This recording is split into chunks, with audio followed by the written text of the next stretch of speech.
What's up, you guys? Danger Rock here. Today we're going to be looking at the Marvel Legends 3.75-inch scale Spider-Man and Black Costume Spider-Man. These figures stand at about 3.75 inches tall, and they are the smaller scale of Marvel Legends.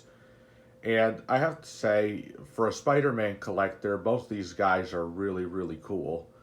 It's not all the time I see a smaller Spider-Man figure with this much amount of detail in it. So the first one we're going to be taking a look at is this classic red and blue Spider-Man. Now, this one actually looks really cool, even more so than the black costume Spider-Man. And I say that because when I look at the web lines on this guy, it kind of reminds me of like that Steve Ditko look. Also, the spider on the chest just kind of gives it away that this thing has a Steve Ditko look altogether.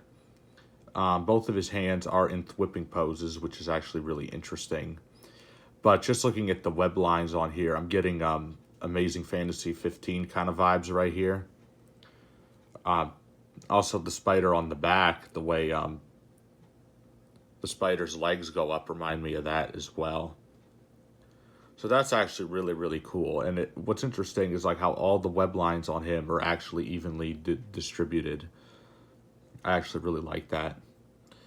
Now, the articulation on this guy is pretty basic. I mean, for a Marvel Legends, because this is the smaller scale, you can fully rotate his head. Arms hinge up and down. They don't move outward whatsoever.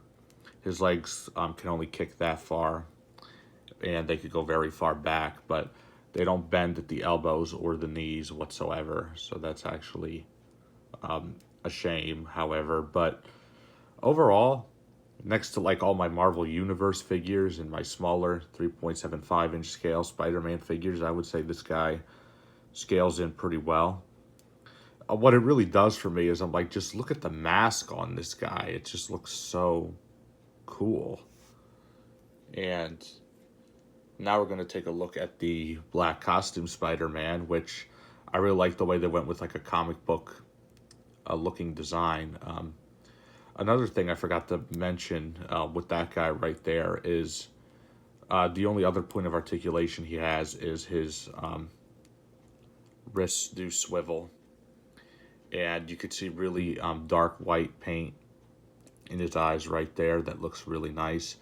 Giant spider logo on his chest. A giant spider logo on his back. And for some reason, I always loved it when they include this like white looking texture on his fingers right here. These blocks on his fingers aren't always there. Also, it does look like he has some movement in his feet. You can see these lines right here, but I'm actually not going to mess with that because the joints on these do stiffen often.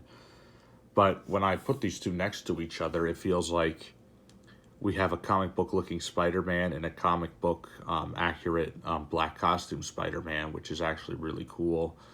I like that their hands, the black costume Spider-Man has a gripping hand and a whipping hand. I'm very happy that they decided not to just repaint the same thing and just in a same body mold, just different color and everything. So I'm actually very happy with the way this turns out. And yeah, I mean, for being a smaller scale figure, I would say that this is an easy pass for some people, but I didn't actually collect all the figures in this scale. They kind of remind me of the Secret Wars figures, but mainly I just bought the Spider-Mans because that's what I like. And then I just waited for them to clearance these guys out to get a couple other figures. Like, I think I got the Iceman, the Nova, the Hulk, but these are only the really ones that really get displayed in my collection. So the only thing I have for comparisons here, even though it's in that exact same height scale, is here we have the Amazing Spider-Man 1 Spider-Man right here, which looks really cool. And even though it's a different looking costume design,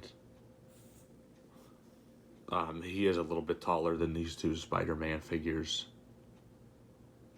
right there, which is actually really, really interesting.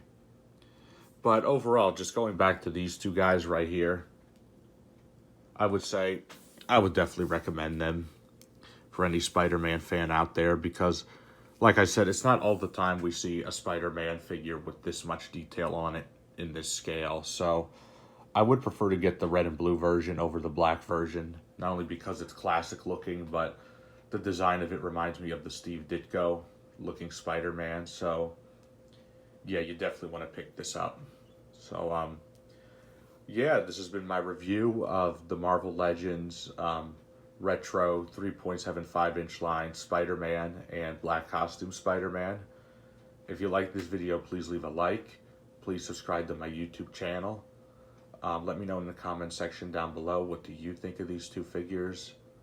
And what you guys think in the comment section down below. I look forward from hearing from you guys. Thank you guys for watching as always. And I'll see you guys on the next video review.